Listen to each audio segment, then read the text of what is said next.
Assalamualaikum warahmatullahi wabarakatuh. Perkembangan suatu wilayah dapat dilihat dari semakin meningkatnya aktivitas maupun pergerakan masyarakat di wilayah tersebut. Begitulah yang terlihat di perumahan RSS Baumata. Suasana perumahan yang cukup padat menjadi kesan pertama ketika memasuki kawasan RSS Baumata di Kecamatan Taibenu, Kabupaten Kupang, Nusa Tenggara Timur. Karena wilayah ini menghubungkan sejumlah fasilitas umum seperti bandara, sejumlah perguruan tinggi, dan sekolah, serta sejumlah rumah sakit dan puskesmas.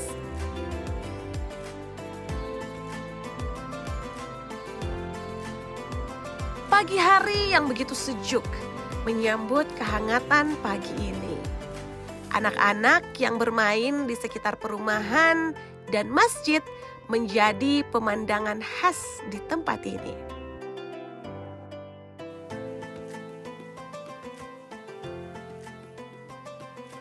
Assalamualaikum warahmatullahi wabarakatuh.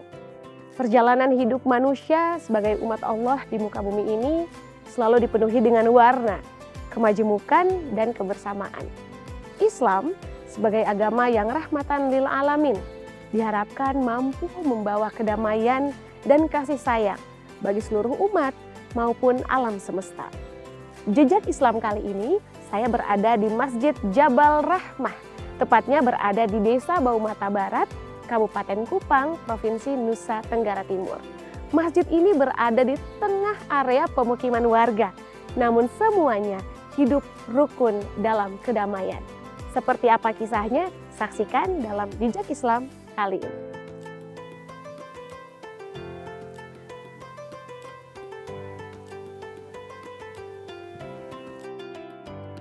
Ketika berbicara masjid, maka yang tergambar di benak kaum muslimin pada umumnya yakni suatu bangunan besar, tempat sholat berjamaah dengan berbagai atribut kemasjidannya. Masjid adalah tempat beribadah yang berasal dari kata sajadah yang berarti sujud atau tunduk.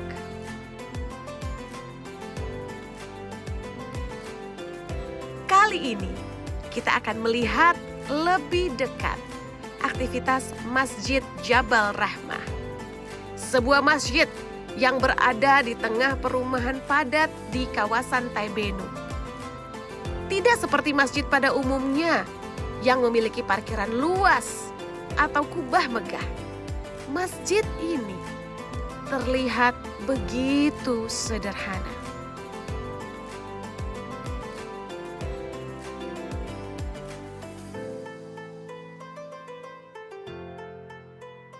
Pemirsa, sekarang saya sudah berada bersama Imam Masjid Jabal Rahmah di Baumata, yaitu Bapak Haji Hasan Ambakar. Assalamualaikum Bapak. Waalaikumsalam warahmatullahi wabarakatuh. Sehat Bapak insya Allah? Alhamdulillah sehat. Alhamdulillah. Nah Bapak, kita pengen tahu nih Pak, bagaimana sih sejarah Islam awalnya masuk ke daerah Taibenu ya? Taibenu. Taibenu. Kejadian paling pertama itu di tahun 1999. Di tahun 2000 itu karena sudah membentuk masjid, sehingga imamnya itu pertama itu almarhum Muhammad Soke, kemudian saya sendiri Haji Hasan Abu Bakar, kemudian Jamaluddin Mustafa. Sementara yang sudah meninggal yaitu Bapak almarhum Muhammad Soke. Allahumma firlahu warhamhu, semoga Allah lapangkan kuburnya.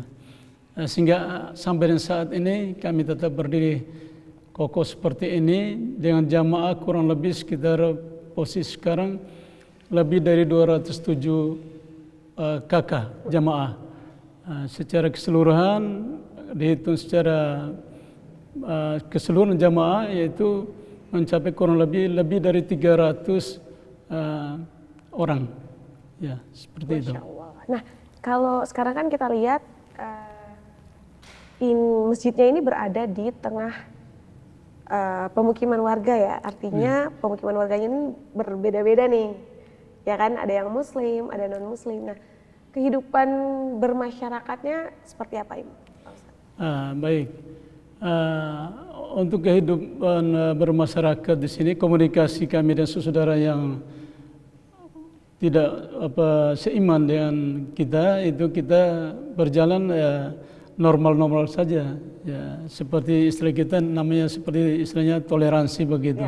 Mereka sangat memahami dan sangat maklum dengan kondisi kita, karena memang kita di sini tidak disiapkan lahan khusus untuk pembangunan untuk tempat ibadah itu, sehingga dengan keberadaan kita berada di tengah-tengah kompleks perumahan ini, mereka sudah paham bahwa yang aktivitas yang dilakukan oleh kegiatan, aktivitas yang dilakukan oleh saudara kita yang Muslim itu adalah aktivitas ibadah, jadi bukan ada hal-hal yang lain, tidak.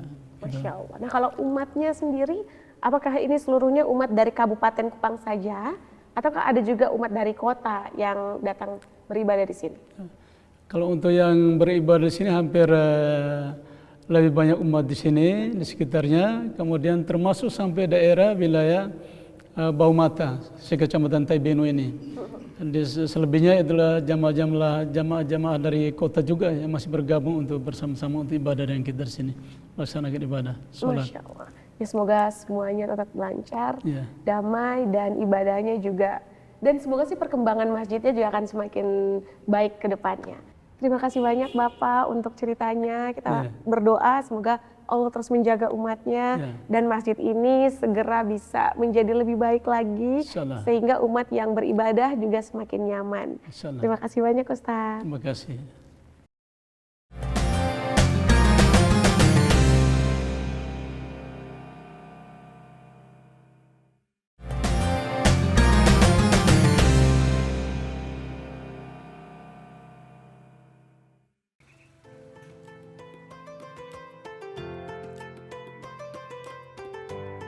Masjid sebagai komponen fasilitas sosial merupakan salah satu kebutuhan untuk melakukan ibadah bagi umat Muslim.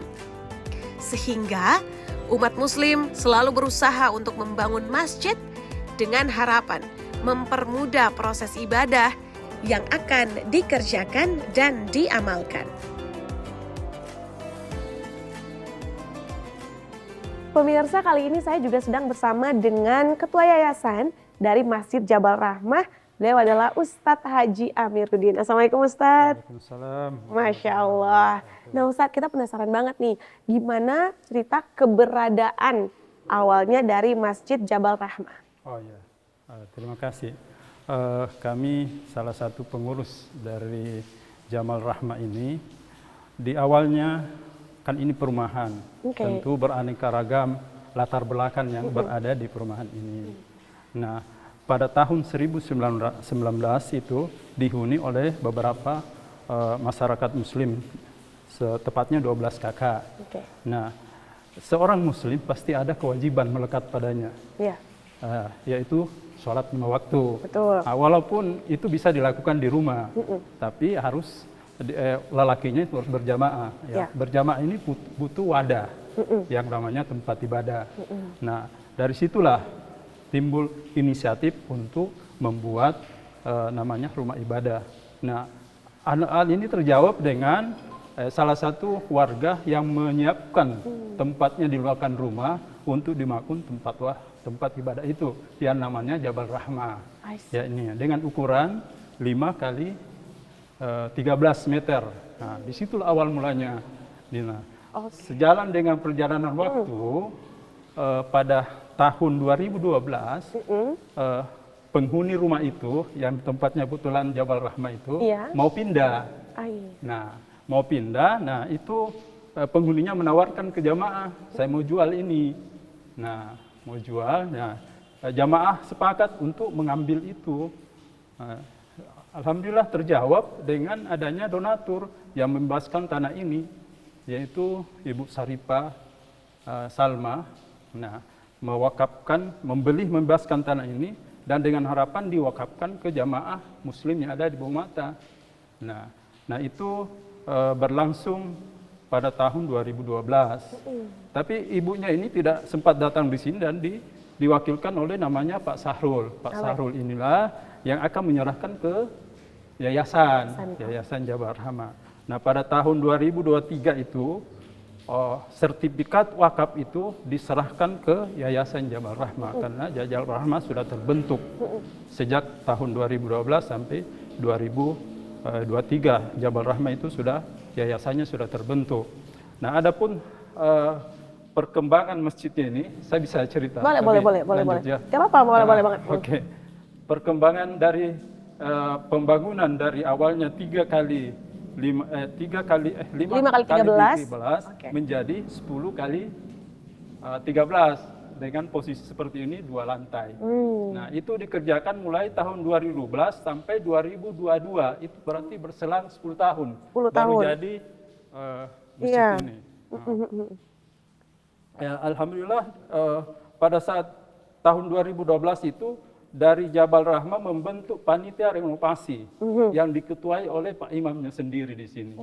Nah, panitia inilah yang bekerja untuk membangun dan menampung donasi dari masyarakat, baik dari pemerintah maupun swasta atau paguyuban yang ada di Kupang ini. Baik. Nah, itu. Kalau kita melihat ini kan berada di tengah pemukiman warga, artinya tidak hanya ada umat Muslim, tapi juga ada keberadaan dari umat agama lain. Nah, bagaimana sih menjaga kerukunan dan toleransi yang ada di sekitaran Masjid Jabal Rahmah? Sebagai umat beragama, berarti itu kita diwajibkan memang yang namanya toleransi itu artinya kita melaksanakan peribadatan sendiri sambil menjaga sekeliling kita ini, karena kita adalah umat sosial yang selalu saling menjaga kerukunan antar umat agama. Nah, sehingga saudara-saudara kami yang mau beribadah, kami juga persilahkan. Kami juga beribadah ya tidak diganggu juga. Kami tetap beribadah seperti biasa. Gitu. Terima kasih banyak Bapak untuk ceritanya. Kita insya Allah sama-sama berharap pemugarannya juga akan terus dijalankan dan masjid ini akan menjadi rumah ibadah yang paling nyaman untuk umatnya di sekitar RSS Baumata.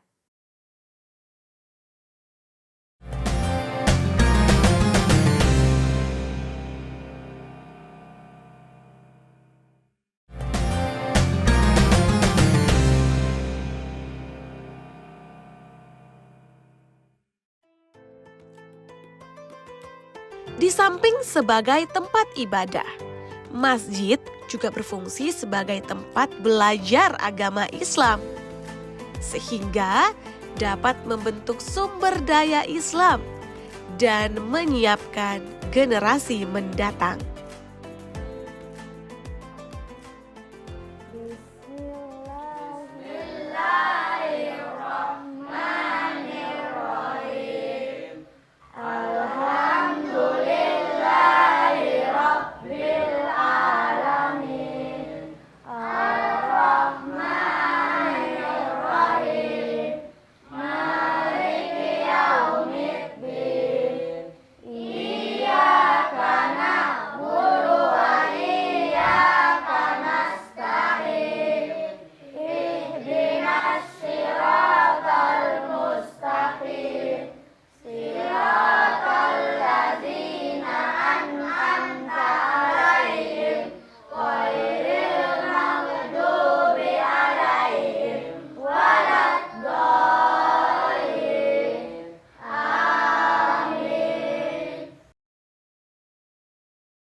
Untuk mengetahui lebih dalam tentang jejak Islam yang ada di Masjid Jabal Rahmah, kali ini saya juga sudah bersama dengan salah satu umat yang beribadah dan melakukan aktivitas di sekitar Masjid Jabal Rahmah, yaitu Bapak Asror. Nah Bapak, kalau kita lihat sekarang keberadaan masjid ini ada di tengah-tengah pemukiman warga. Nah kira-kira aktivitas umatnya seperti apa Bapak? Aktivitas umat Muslim di perumahan RS Baumata ini selain dengan pelaksanaan sholat 5 waktu, juga ada kegiatan yang namanya majelis taklim. Majelis taklim ini ada majelis taklim An-Nisa, kemudian ada majelis taklim Jabal Rahmah. Kemudian daripada itu kita juga punya yang namanya TPQ, Taman Pendidikan Quran untuk anak-anak di sekitar sini. Seperti itu, Mbak. Kalau aktivitas umat sekelilingnya itu pekerjaan rata-ratanya apa, Ustaz? Kalau kami di sini pada umumnya beraktivitas di luar. Oke. Pada umumnya pegawai negeri sipil. Berarti pendatang seperti itu. juga ya? Iya, siap. Oh gitu, baik. Nah kalau misalnya Bapak lihat harapan Bapak terhadap masjid ini, apalagi kita lihat sangat sederhana, Iya. tapi alhamdulillah tetap dapat menjalankan aktivitas dan juga keharusannya ya untuk Iya, beribadah siap. gitu. Harapan Bapak seperti apa? Kalau kita sangat berharap apa yang sudah disiapkan oleh Allah Subhanahu wa taala dalam berupa masjid ini mungkin bisa dimanfaatkan oleh seluruh jamaah yang ada di sekitar tempat ini. Bisa dengan sholat 5 waktu, mungkin pengajian dan sebagainya seperti itu, Mbak. Nah ini kan ada suasana Ramadan. Iya, Ada nggak sih siap. aktivitas tertentu yang hanya ada di bulan Ramadan dilakukan di masjid ini? Iya. Terima kasih. Biasanya umat di sekitar perumahan ini untuk menyambut bulan suci Ramadan kita biasakan kegiatan pengajian umum yang dihadiri oleh seluruh jamaah yang berada di sekitar perumahan ini. Di dalam pengajian itu kita awali dengan amalan-amalan, kemudian kita berdoa kiranya selama di bulan suci Ramadan kita bisa melaksanakan kegiatan puasa dan aktivitas lain itu berjalan dengan baik seperti itu. Yang terakhir, lihat kerukunan, apalagi kemajemukan kita di NTT ya. Kalau Bapak melihat sendiri bagaimana sih cara kita menjaga kerukunan antar umat beragama di sekitar Masjid Jabal Rahmah ini? Baik, terima kasih. Jadi seperti terkait tadi dengan pelaksanaan bulan suci Ramadan, di sekitar masjid ini kan sering berlalu lalang saudara-saudara kita di luar daripada umat muslim. Sehingga kita melibatkan namanya pemuda atau remaja masjid. Apa yang mereka lakukan? Mereka itu mengatur parkiran yang ada di sekitar Masjid Jabal Rahmah. Sehingga saudara-saudara kita yang lain bisa tetap berlalu lalang dengan bebas dan nyaman di sekitar Masjid Jabal Rahmah. Kemudian yang kedua, kita ada namanya di bulan Zulhijjah atau bulan haji, kita ada namanya Idul Kurban atau hari penyembelihan hewan kurban, ya? Idul Adha seperti itu. Kami juga di sini melaksanakan itu. Ada namanya penyembelihan dan pendistribusian hewan kurban. Pendistribusiannya itu bukan cuma untuk umat muslim yang ada di sekitar tempat ini, tapi kita juga mendistribusikan kepada seluruh warga yang berada di sekitar perumahan, apalagi di sekitar Masjid Jabal Rahmah seperti itu. Masya Allah. Syukran Ustadz, terima Terima kasih kasih banyak. sama-sama. Semoga umatnya semakin banyak, peribadahnya juga semakin lancar, Amin, dan tentunya amin. terus menjaga kerukunan antar umat beragama. Amin. Mohon doanya mudah-mudahan Syukran, kita bisa Ustaz. lebih baik lagi. Amin. Barakallah.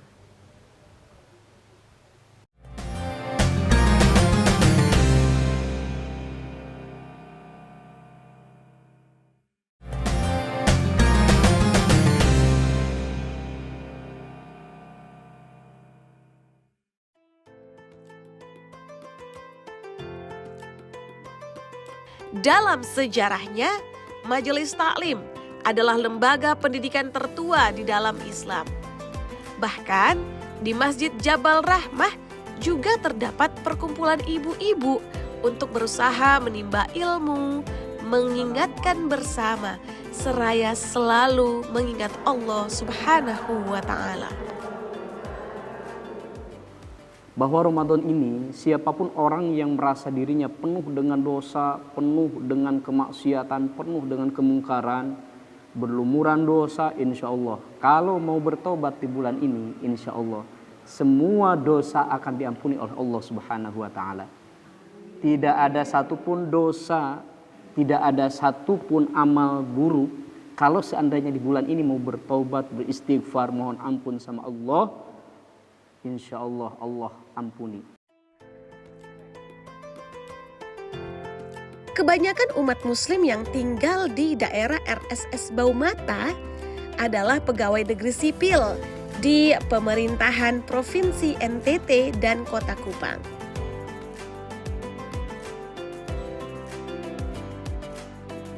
Berada di kawasan padat penduduk dengan berbagai perbedaan, membuat nilai toleransi antar umat beragama begitu baik. Dalam kemajemukannya, seluruh umat beragama hidup rukun dan saling menghargai.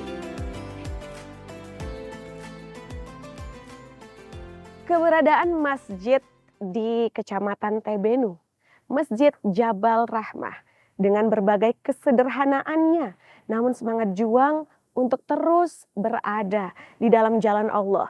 Perjuangan umat yang begitu luar biasa. Belum lagi dengan sejarahnya yang begitu ikonik. Inilah jejak Islam yang terdapat di daerah Bau Mata Barat. Demikianlah jejak Islam kali ini. Sampai jumpa di jejak Islam selanjutnya. Dan saksikan terus TVRI. Assalamualaikum warahmatullahi wabarakatuh.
Salam